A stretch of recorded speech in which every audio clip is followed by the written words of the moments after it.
are they?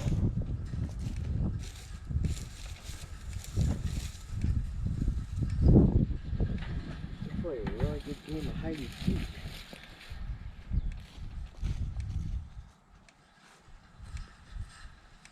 Can't find them.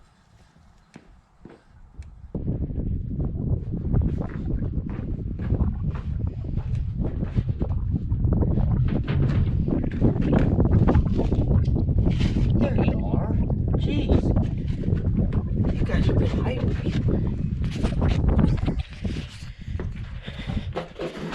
I was searching for like 5 minutes.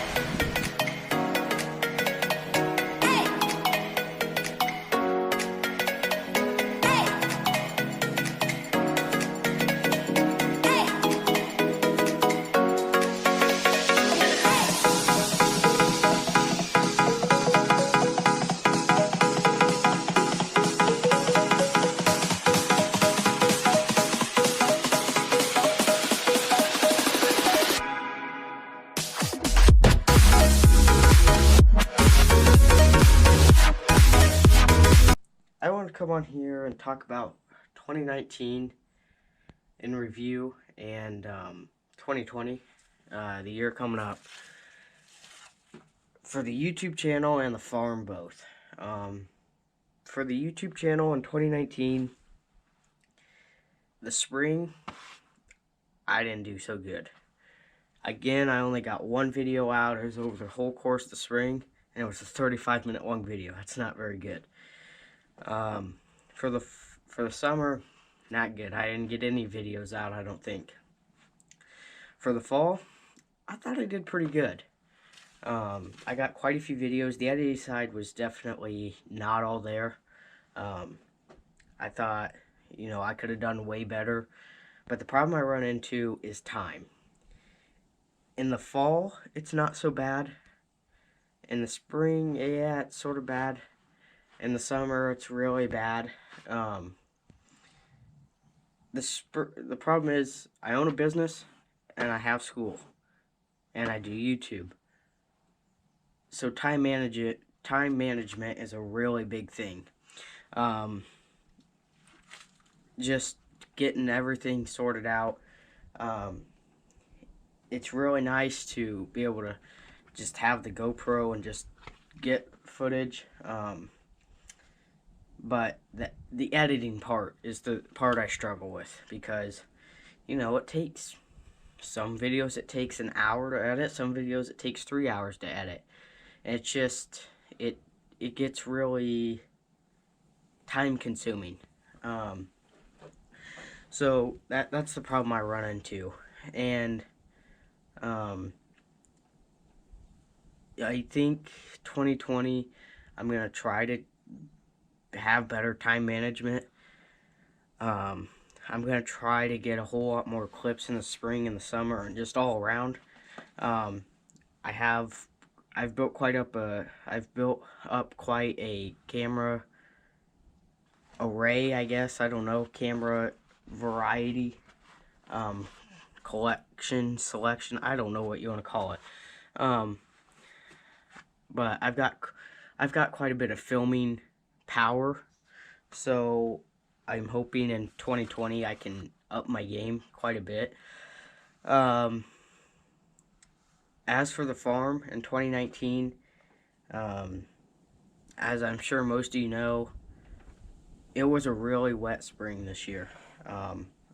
There's a whole lot of farmers over the country that really suffered from it. We suffered from it, but not as bad as some of the people. We were fortunate enough to get all of our crops in and all of our acres. There were quite a few farmers that were very unfortunate and didn't get any crops in any acres. It was a bad year. The really wet spring, we got most of our crops in late, which led us to having a late harvest. We were actually fortunate to get our crops out when we did. We got them out the beginning of December and in November, so we were very fortunate. Some farmers I know are still getting their crops out, and it's January 2nd. I mean, it's really a bad situation. So really, one thing that we were very fortunate is that in the spring, you guys saw that we had guys come and tile our muck. And so we were able to farm 40 more acres than what we usually do. And hey, it may not sound like a lot, but it's quite a bit.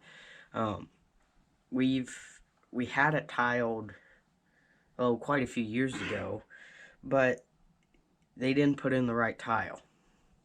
They put in, I think it was slits instead of holes, and so it just kept getting clogged and everything else. So then we had these guys come in, and they put holes in, and it was fantastic.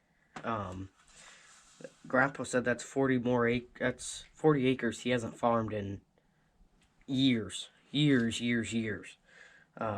least gotten a crop off of. He's planted it, hadn't gotten a crop off of it. It's just a waste of money. But this year, we were able to get some money off of it, which is very, very good. Grandpa got the combine stuck twice, and yes, Grandpa, not me or Dad. Grandpa got the combine stuck twice.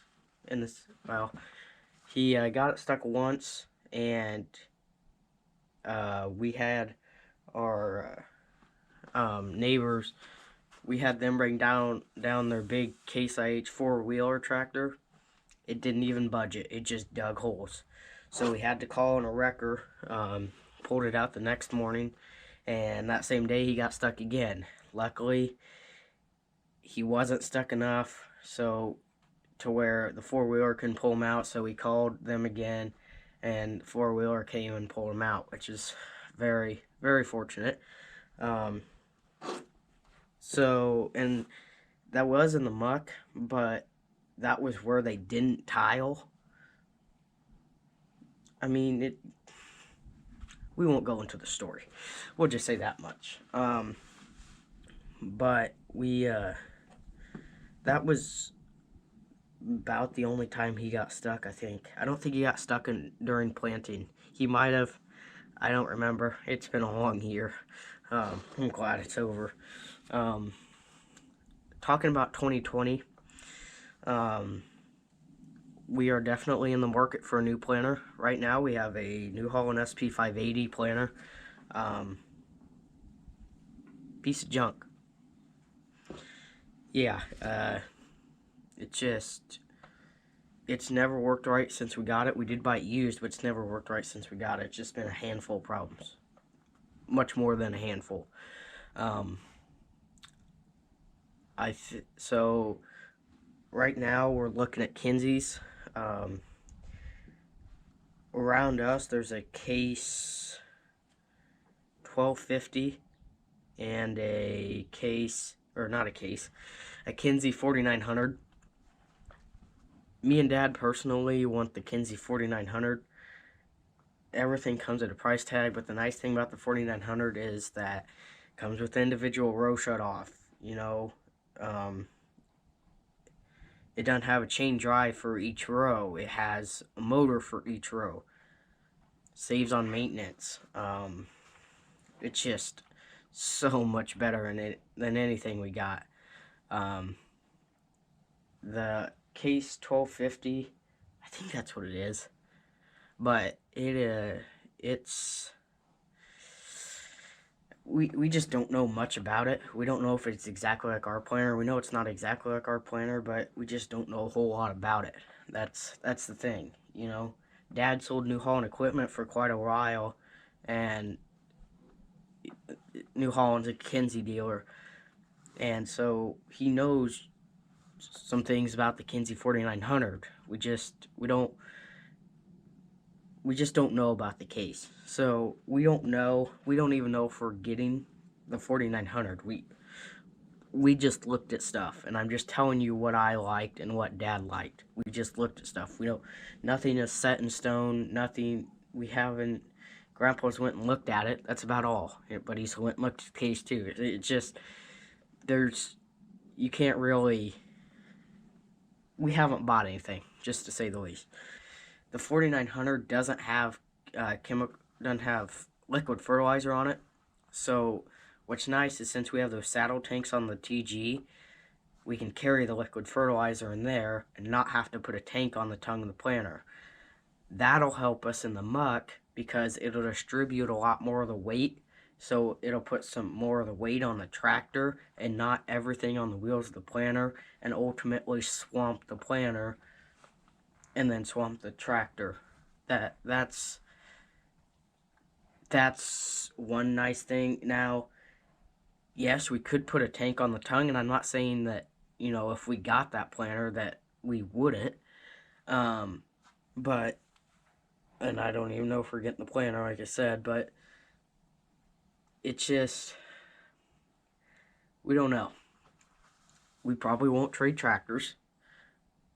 We're really more than likely going to trade planters. No idea what we'll get for our planter. No, it's just, we'll probably run it through an auction somewhere. But, so that's what to expect in 2020. We're going to hope it's a way better year than 2019. Way better year. The 2019 was just, it was pain. It was a pain. It was the never-ending year, it felt like. But 2020, I plan to buy a magnet for my cameras and just plop it on everything, you know. I was going to this fall. I never bought a magnet. I just never did. But I plan to buy a magnet this year. So that's just a little bit of what happened in 2019 and what to expect. Like I said, looking at planters, definitely gonna need one. I'm not sure we can go another year with our planter. We're about to pull our hair out over it. God, never knew a piece of equipment could be so bad. And I don't know if it's just our planter or what. I don't know. And I'm sure if someone spent the time and money to put a whole new wiring harness through it, or whatever it needs, it might not even need that, but whatever it needs, I'm sure it'd be a good planter. But we don't want to put the time and money into it. We want a planter that works, that we can hook up to and go, with some maintenance, and obviously, but that'll last us the whole season. So that's just what we're going. That's just what we're doing. I know this video might be sort of boring. It's just a lot of talking, but if you stayed to the end of it, go ahead and give it a big like, if you want to, if you liked it. So that way, other people can see the video. It just tells YouTube that you guys like the video, so other people might like it. And if you want to see more of the videos, go ahead and hit the subscribe button. And after you do that, hit the notification bell so you get notified every time we upload a new video. This winter, I plan to put out quite a few videos. This spring, you better have that notification bell and subscribe button hit, because it's going to be a wild ride. But like I said, if you enjoyed the video, go ahead, like it, leave a comment. I read those and try to reply to them. So far I can reply to everything, but not a whole lot of commenters. But yeah, go ahead and leave a comment, leave a like if you want to, and thank you for watching, guys. I'll see you in the next video.